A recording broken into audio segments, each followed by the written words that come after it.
Morning, this is Steve Freed. It's April 4th, 2019 with the ADMIS video with David Hightower and also Dan Basse.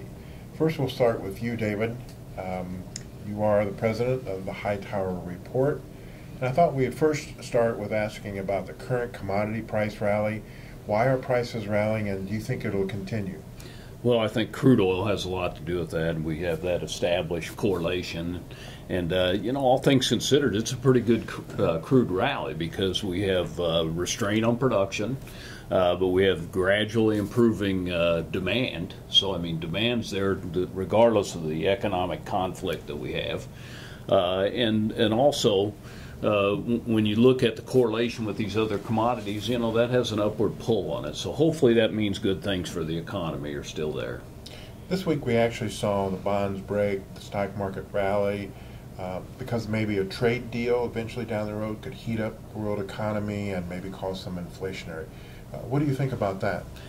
Well, I mean, the trade has been on, off, and we have, though, started to embrace that thing in the marketplace that we would get something. But we also had a sudden turn. We had two really good numbers out of China, and then, surprisingly, we had a really clean sweep of positive data out of Europe. So that was kind of a surprise from what the economic trends have been. But I might add, the unemployment report that we're on the eve of here is, I think, a very critical reading for the economy and a very disappointing one.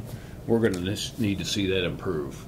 The U.S. Fed says that they're not going to increase interest rates in 2019, and everyone's talking about the inverted yield curve.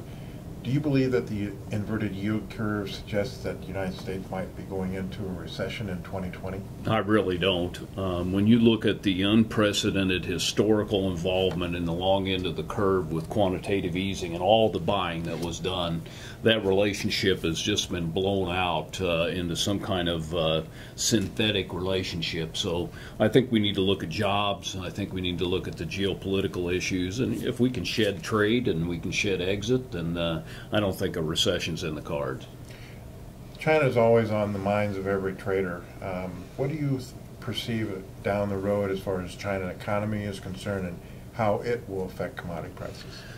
Well, hopefully they've learned. They had trouble in the last decades with when they had a slowdown, not realizing the severity of it, not realizing what they had to do to take care of it. And, the trade issue is a big issue for them. And with the pork issue that they've had, they got a lot of political things that have come in their way. So I think a deal on trade is important to them, but I also think they got resiliency. And remember, 3 decades of deflation because of China, but now pork, tariffs, and a lot of other things, higher oil prices. We may see a multi-decade deflationary influence from China become an inflationary environment.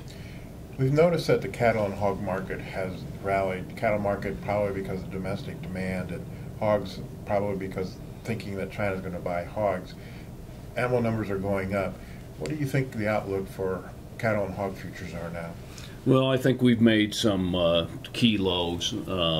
I think that hidden story in here with the hog problem in China is this may be one of those generational shifts in which we see, instead of this heavy pork consumption in China, that maybe this will be the avenue for beef to get into China, and those exports have started to rise, even though they're insignificant.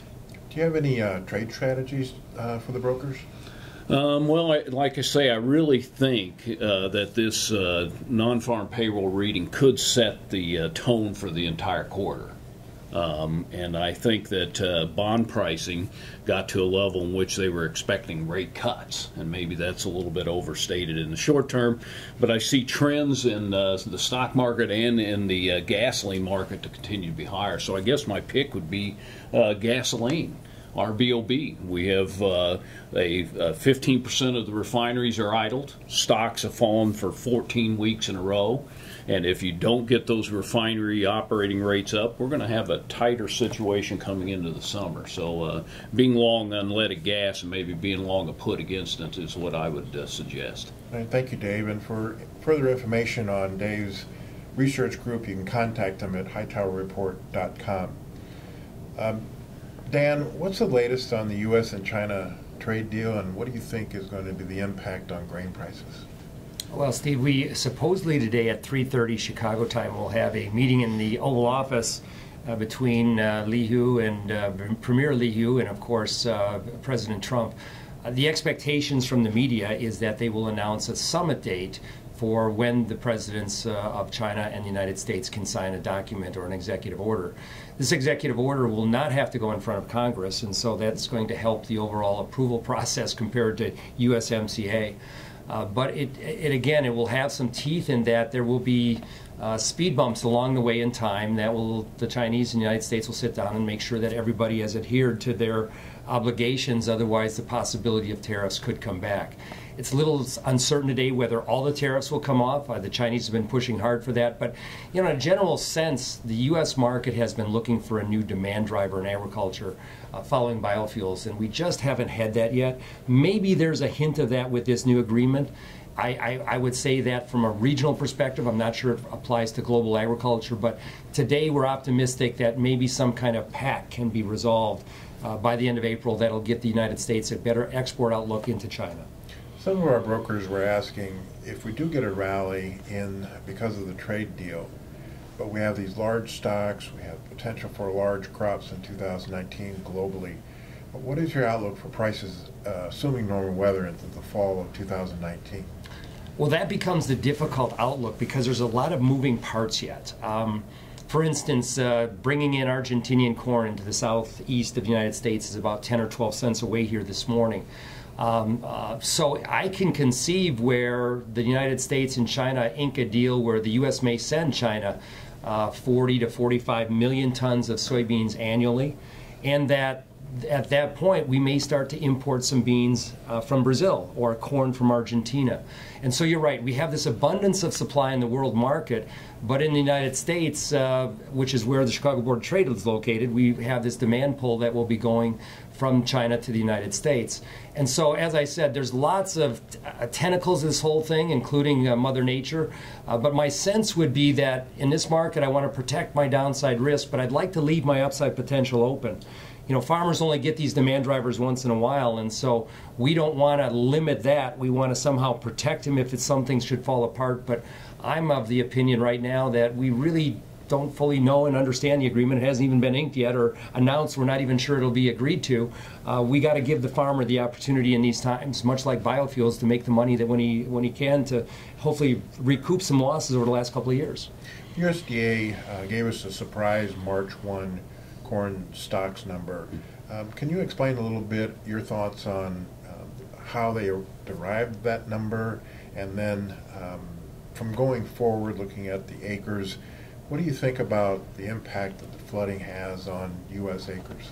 Well, first in the stock, Steve, I'm not sure how they arrive at these numbers from time to time. I'm always mystified how this happens, how you could have record livestock numbers, the coldest winter in a long, long time, and you end up with stocks being demand, or let's say feed residual, being the second lowest in 20 years. The only other lower point was going back to 2012 when corn was at $7 and $8. I got that one and trying to understand. This one doesn't make any sense to me. That being said, USDA has a history in the 80s and then recently between 2010 and 2014 in which their stocks estimates weren't very good. In fact, USDA hired the University of Illinois to go back and do a study of what they could do better. And so I think we're back in these these areas again where our confidence in their data is not high. I'm not sure what's wrong and what's going on, but I believe that we'll have some kind of revision. I think WASDE will not take the 300 million, I'll round it up a little bit, 300 million bushels. They may take 125 or 150 in the next WASDE report, but even their confidence is diminished. So it's a statistical anomaly. It's hard to explain, but important to the marketplace.